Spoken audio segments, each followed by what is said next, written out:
12 is a KBS fantasy action show that is officially the worst K-drama of 2025. I have not seen the online K-drama community agree on anything, but this is pretty unanimously considered a very bad show. The resoundingly negative reviews piqued my interest. How bad could this show possibly be? And guys, it is bad. But not in any interesting or unique way. Badly written low-budget shows have always existed, but 12 is particularly baffling because it has an absolutely stacked cast full of A-listers, and yet it is an incredibly underwritten and cheap-looking show. I saw people describe it as a masterclass in how not to make a K-drama, but that almost gives the show too much credit, because it is a very underwhelming watch. You might be wondering whether you should hate watch 12 for fun, because maybe it's so bad it's almost good, but I'm gonna stop you right there. Don't, it is a waste of time. You will never get these 6 hours of your life back. And in this video, we'll go through my list of complaints about this K-drama and try to figure out why this show exists at all. The thing that annoyed me most about this K-drama is how cheap it looks in every way. The color grading is ugly and feels outdated. Some scenes are very green for no reason, some are incredibly yellow, while other scenes just look normal. I am begging whoever did the color correcting to Google what white balance is. I promise it will change your life. The flashbacks, and there are a lot of them, despite the show only being 8 episodes, have this tacky vignette filter. I could accept an aesthetic that doesn't suit my taste if it was consistent, but the colors are all over the place. It does not come off as an intentional artistic choice. It just looks like the person who did the color grading is very inexperienced. Or maybe the original footage was beyond fixing and it was the gaffer's fault, because the lighting is absolutely atrocious in this K-drama. 12 is a very dark show, and I don't mean it in the sense that it is dealing with heavy and disturbing topics. I mean literally dark, as in you can barely see what is happening. This is an extremely underlit show. A lot of scenes are almost pitch black and look like they have at least one light source missing. Like, the background will have some nice ambient light, but the actors' faces are not lit properly. You'll see a lot of unflattering shadows in this show. And what is this? Who looked at this and said, "Yes, this looks great, no notes. Let's release it without any changes"? They really hired the highest paid Korean actor just to not light his face in half the scenes. The CGI also looks very cheap. For the possessed demon villains, they literally just recycled the exact same special effects that were used in Dark Hole. I gotta admit that not all special effects are bad in 12. Some scenes looked pretty good to me. But anytime I had that thought, the show immediately proved me wrong by using the tackiest CGI imaginable in the next scene. There are so many other little details that cheapen the look of this show. The shooting locations, for example, are all very simple and get reused a lot. This is what low-budget miniseries do to save money. There are not a lot of people in the background, and a lot of scenes were shot in the woods or in front of a green screen. The one exception is the building where the protagonists work. That set looks pretty cool. But it really feels like they couldn't afford anything nice after designing that room. It's like that horse meme. The show also has a lot of horrible wigs, and I say this as a person who is very bad at spotting wigs in movies. They are so cursed, I honestly can't decide which wig is the worst. 12 allegedly had a budget of 20 billion won, which means that it had the same budget per episode as Alchemy of Souls, which is wild. I think this is a fair comparison, because both are fantasy action shows, except Alchemy of Souls had good writing and costumes. 12, on the other hand, these costumes look like what you would make from stuff you already have at home the night before the school play, because you completely forgot that it needs to be finished by tomorrow morning. This is meant to be a historical outfit from thousands of years ago, and it is literally a modern turtleneck with some fringe and feathers superglued onto it. And don't even get me started on this sweater and sheen choker combination. Everything looks so cheap, it is really hard to take this show seriously. The amount of effort put into costumes of individual characters is super inconsistent. Ma Dong Seok, who plays the main character, is wearing this tacky tiger print velour suit, which looks like it would work well in an anime, but in live action it looks very silly. Especially because everyone else is wearing the most basic everyday outfits. Either lean into the campiness and give all of them stylized JoJo's Bizarre Adventure type outfits, or make all of them realistic. You can't selectively do this just to your favorite characters. The protagonists are all meant to be based on Chinese zodiac signs, which is a cute idea, but not all characters have references to their sign in their costume design. The tiger's outfits are very literal. Yes, it looks tacky, but we know which zodiac sign he is meant to be right away. Then there's the pig guy, who likes eating, he wears pink hoodies and pink scrubs. His character design is a bit more subtle, but it is a very clear nod to his zodiac sign. His fighting style is also very intentional, plus he can read minds, which is a pretty cool superpower. The snake girl was probably the show creator's favorite character. She wears a lot of really cool snake print outfits, and the set design is super elaborate for her. She also has a real job, magical healing powers, she can shoot bows, and she has a lot of scenes despite having no lines because the actress doesn't speak Korean. But with our characters, literally zero effort was put into their costumes. Can you guess what her zodiac sign is? Actually, don't bother guessing, because there are absolutely no references to her being the horse in the whole show. So Inguk was meant to be the monkey, but you could also swap the monkey and the horse and it would not change the plot in any way, because both these characters have zero characterization. I can't believe I have to point this out, but they also both don't have any superpowers. There's this whole plotline about all the zodiacs losing their magical powers after stealing them away, but half the characters don't lose their powers. I have no idea why. And after everyone regains all their powers in episode 6, the monkey, the horse girl, and the tech guy still don't have any superpowers or a personality.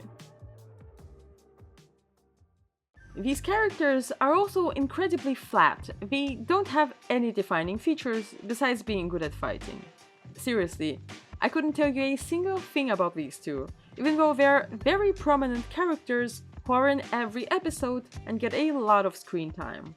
The only reason these actors are in this K-drama is to show off that they can learn fight choreography. They clearly trained a lot for this project, and it is probably useful for a resume for future jobs, but this is the polar opposite of an interesting dramatic role. They are so underwritten. You could completely remove like 2-3 characters from the story without changing the plot. Everyone is very interchangeable. Also, you know how this show is called 12, like the 12 zodiac signs? How many protagonists do you think this show has? If you said 12, you're wrong. There's actually 8 of them. Or 9, or 10 if you count the crow and the manager, which are not zodiac signs, but whatever. The crow and the manager are special humans that have superpowers and are immortal, making them functionally indistinguishable from the zodiac angels. Technically, by the end of the show, the 4 dead zodiacs are alive and the 2 humans die, so there are 12 of them eventually. But the math was really pissing me off while I was watching. Why even base them on the zodiac signs in the first place? Also, if the 4 dead ones can be revived, that means everyone was sad for thousands of years over something that could have been easily fixed. Something the villain did for them, by the way. You're welcome. The villain himself is extremely one-dimensional, despite the actor trying really hard. I have no idea what his motivations are, he's just evil. I hate it when people say, it's not that deep, it's just a K-drama. But in this case, it really is not that deep. I am not sure there are any tropes here to analyze. Very little effort is spent on fleshing out the characters and their relationships or motivations. It is a very simple bare-bones story. 12 is not the type of show that has any ideas or themes or a complex plot. This is just a series of action scenes with characters sitting around and awkwardly not doing anything interesting in between. I am not joking, by the way. There are literally whole chunks of the show where absolutely nothing happens, and the characters just sit there in silence.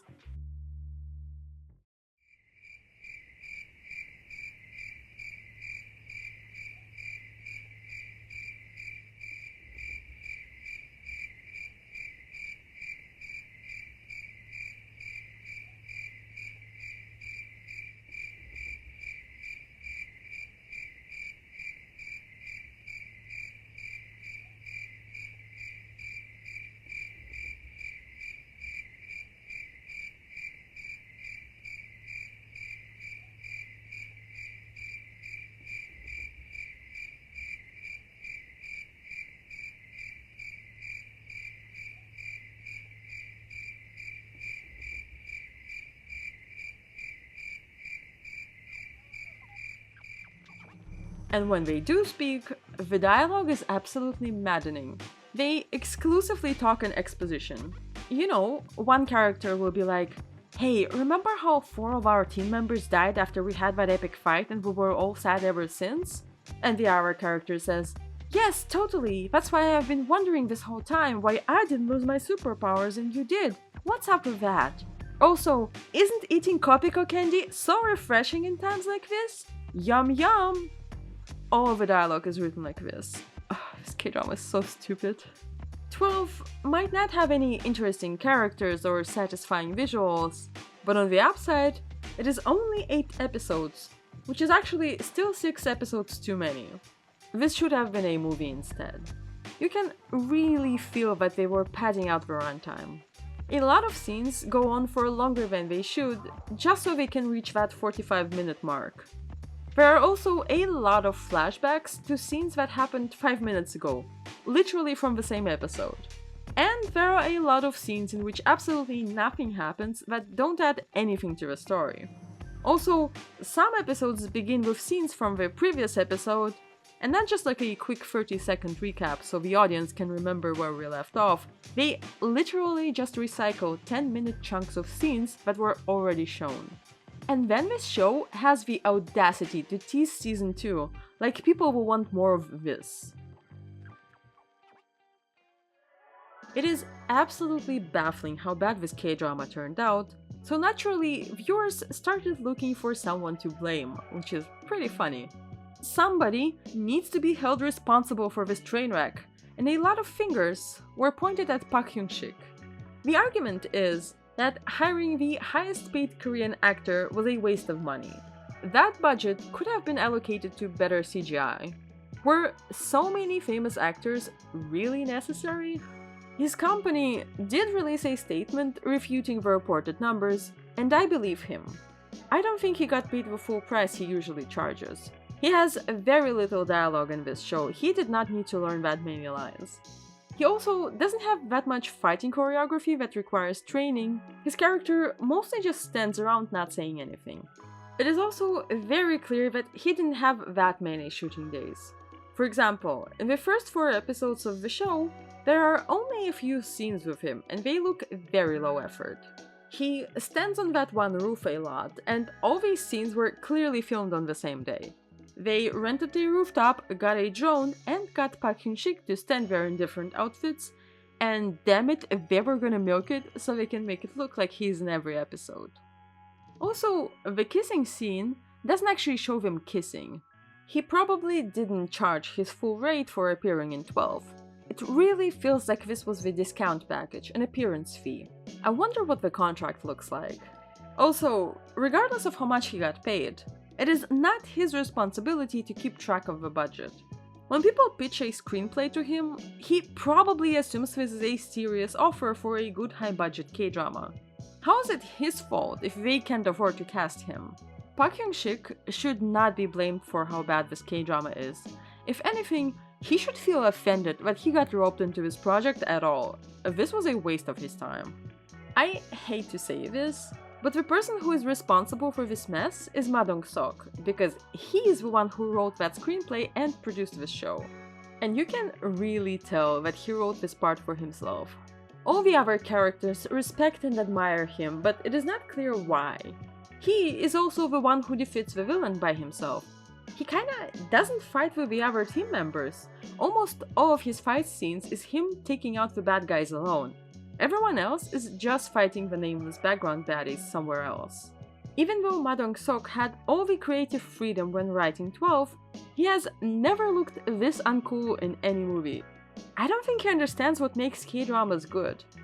Take his most internationally famous role as the expecting dad from Train to Busan, for example. He's super cool in it, but not because he just fights well. The context around it and his motivations make the character admirable. Just because he can play that type of role doesn't mean he can write it himself. And why did he need to write it in the first place? I would get it if he wanted to try a more serious, dramatic role that nobody ever offers him, so he decided to write one himself. But his character in 12 is exactly the same as every other role he ever played, just worse. Sounds like he wanted to make a K-drama himself, but nobody stopped him. If beloved action star and Hello Kitty fan Ma Dong Seok asked you if you wanted to be part of his passion project, would you say no? Probably not. And this is the problem. Nobody told him no.